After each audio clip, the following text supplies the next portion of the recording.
తెలుగు సంవత్సరాది ఉగాది పండుగ రోజున రేషన్ కార్డుదారులకు సన్నబియ్యం పంపిణీ పథకం ప్రారంభించాలని నిర్ణయించింది ప్రభుత్వం.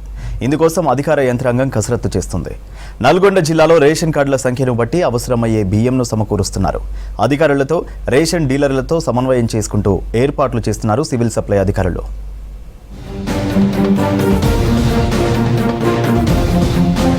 మార్చి 30న ఉగాది పండుగ రోజు ప్రజలకు సన్నబియ్యం పంపిణీ పథకం ప్రారంభించనుంది ప్రభుత్వం. సూర్యాపేట జిల్లా మట్టపల్లిలో ఈ కార్యక్రమాన్ని ప్రారంభిస్తారు సీఎం రేవంత్. ఇందుకోసం అన్ని ఏర్పాట్లు చేస్తున్నారు అధికారులు. నల్గొండ, సూర్యాపేట, యాదాద్రి జిల్లాల్లో సన్నబియ్యం సిద్ధం చేస్తున్నారు. మండల్ లెవెల్ స్టాక్ పాయింట్ల నుంచి రేషన్ దుకాణాలకు బియ్యం రవాణా చేస్తున్నారు. వీటిని రేషన్ దుకాణాల్లో యూనిట్ కు 6 కిలోల చొప్పున రేషన్ కార్డుదారులకు అందించనున్నారు.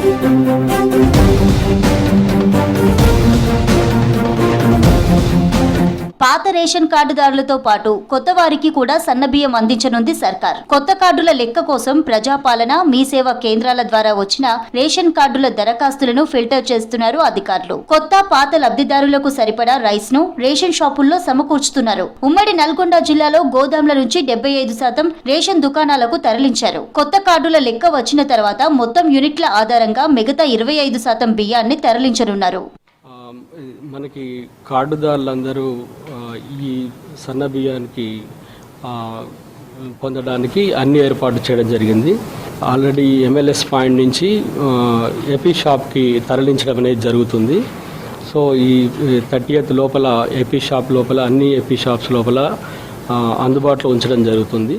లబ్ధిదారులందరికీ బియ్యం అందించేందుకు ప్రభుత్వం కొంత దొడ్డు బియ్యాన్ని సన్న బియ్యంగా మార్చే యోచన చేస్తున్నట్లు తెలిసింది. ఇందుకోసం అధికారులు ఎంఎల్ఎస్ గోదాంల దగ్గర సన్న బియ్యం శాంపిళ్లను తీసుకుంటున్నారు. కొన్ని బియ్యాన్ని వండి అన్నం ఎలా అవుతుందనేది పరిశీలిస్తున్నారు. మేము అన్ని దుకాణాలలో, రేషన్ షాపులలో 31st లోపల పొజిషన్ చేయడానికి అధికంగా వెహికల్స్ అవన్నీ పెట్టి రవాణా చేస్తూ ఉన్నాము. ఖచ్చితంగా సన్న రకం బియ్యం మాత్రమే రేషన్ కార్డు హోల్డర్స్ వారికి ఇవ్వవలసి ఉంటుంది.